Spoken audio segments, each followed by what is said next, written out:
he didn't get any son, any child from the wife. The first wife, second wife, then he got third wife. And a condition was made during that marriage that her son should become the king. So since Dasharatha didn't have any more children from other, so it was considered okay, Kaikeyi's child will be the king if he gets a child from her. But so when Ram's coronation was going on, Kaikeyi was reminded by Manthara. But in the Vedic culture, this is also a custom. The eldest son becomes the king.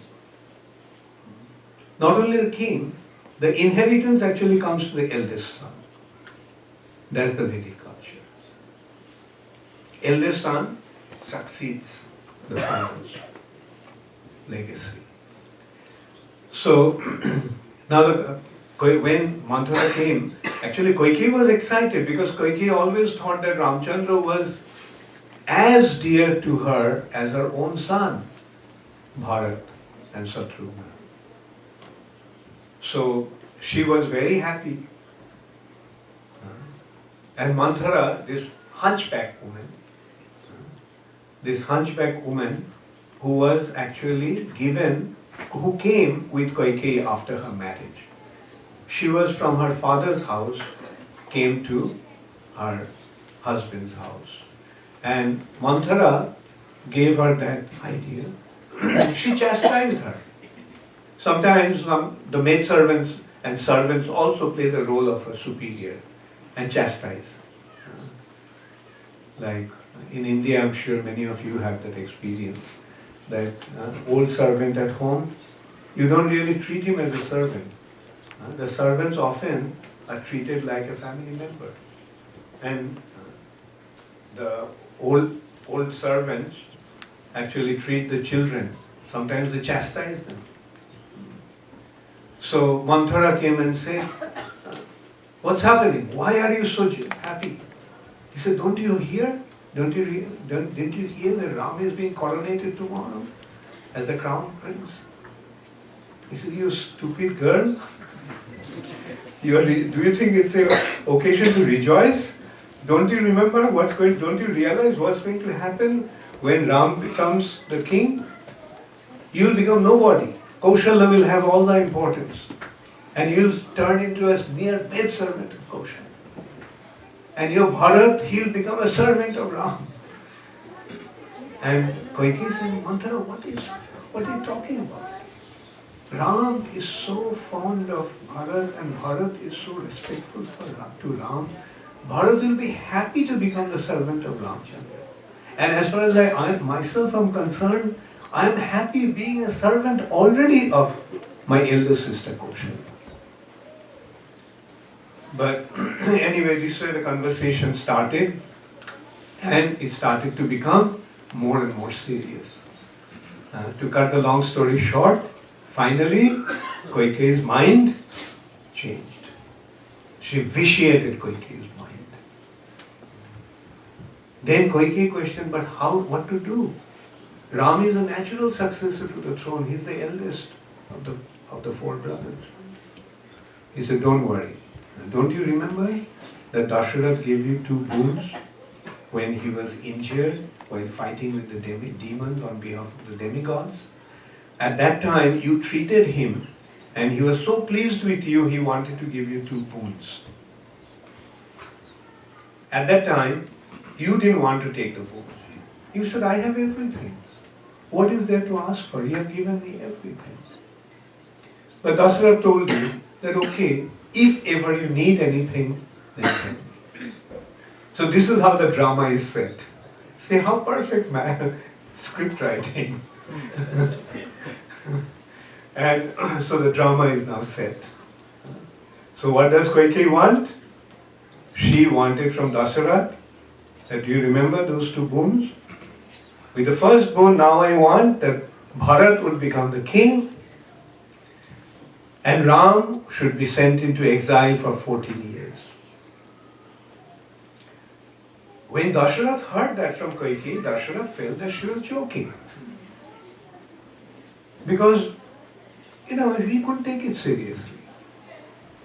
But when he realized that Kaikeyi was serious, he fainted. When he came back to his senses, he asked Kaikeyi, it's not true, I think I was dreaming. You could never say a thing like this to me. Kaikeyi said, no, I meant it. And so Dasharath fainted again. So this way, the whole night was spent. The next morning, Ram came to take the blessings of his father for coronation. Vasishtha was the head priest. He sent him, go take the blessings of your father.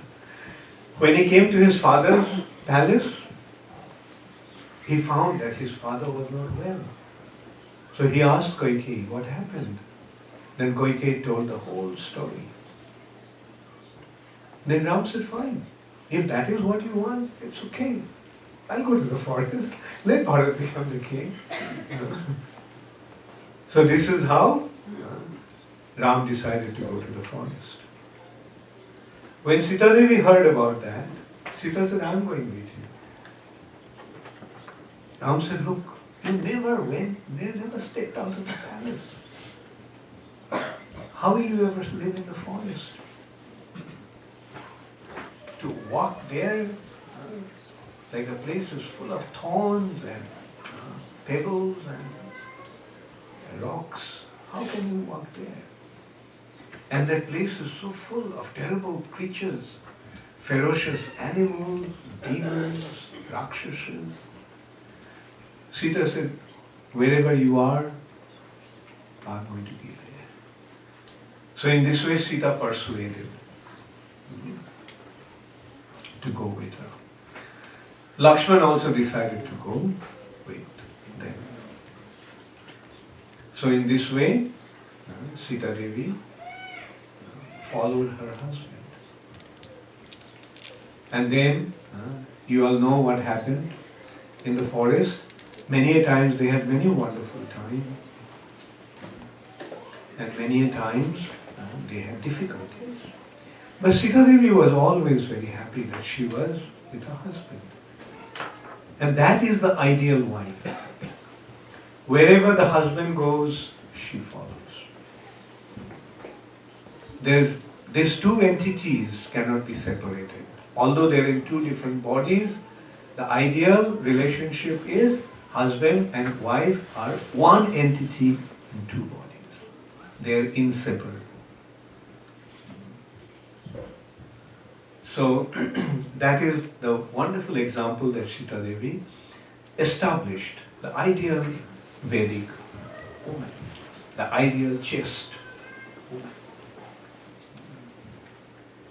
So then Sita Devi was kidnapped by Rama. And for one whole year, practically almost 1 year, she was in captivity in Ravan's Lanka, Ravan's capital. Then the news came, Ramchandra, while searching for Sita, he came across the monkeys headed by SUBSCRIBE and his minister Hanuman. And with their help, they rescued Sita Devi from Lanka.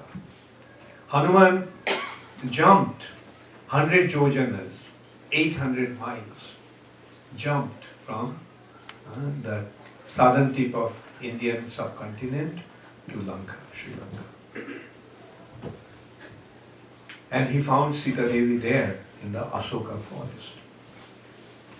Sita Devi could not recognize Hanuman at first. She thought that maybe Ravan came in another disguise because Ravan had the mystic power to change his form. But Hanuman actually identified himself, finally showing Lord Ramchandra's ring. And Sita Devi recognized Hanuman as Ram's messenger. So Hanuman proposed that, look, I will carry you back to Ramchandra. Sita Devi refused. with various reasons. One is, I can't touch any other man besides my husband. You are telling me that you are going to carry me, so no, I cannot. And besides that, I do not sneak out of here like a thief. I want Ram to come, defeat Ravan and rescue me.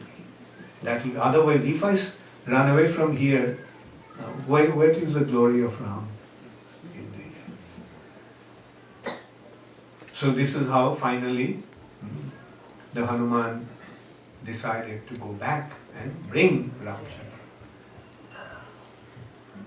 And on the way many things happened. Hanuman alone plundered Lanka.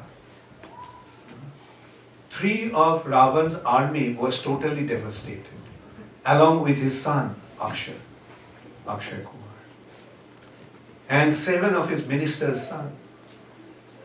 They were generals, and they came with their army, but Hanuman alone defeated them. And then Hanuman allowed captivity. Nobody could actually capture Hanuman. Indrajit, Ravan's son, he used the Brahmastra. But Hanuman, probably you all know, that when Hanuman was born, he wanted to eat up sun, thinking it was to be a red apple, red fruit. So then Indra, Surya became very afraid. He said, another Rahu is coming at a wrong time to swallow me. So he took shelter of Indra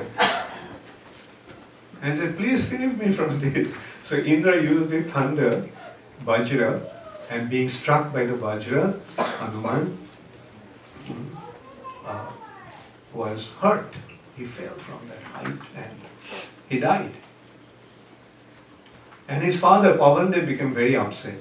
And he withdrew the air. So when all the air is withdrawn, that means there is no air to breathe. So the whole creation was coming to an end. So it was, then they all approached Brahma.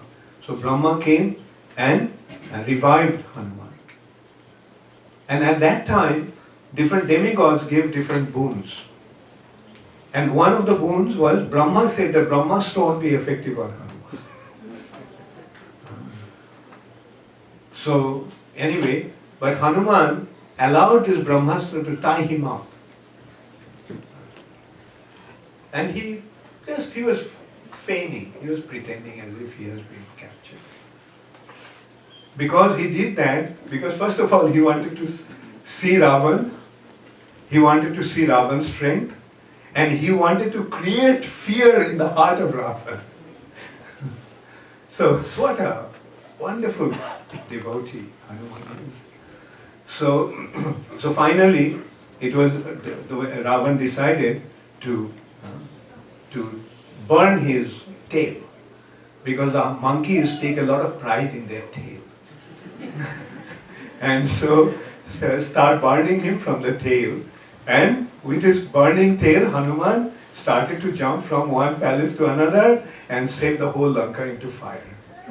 Lanka was made of gold, and all the gold melted. And it was a river of gold flowing through the streets. So this is how amazing was the might of Hanuman. So then finally, as you know, Ramchandra rescued Sita Devi. We have about just 1 minute left. So I will try to cover as much as possible, and rest you will see in the drama.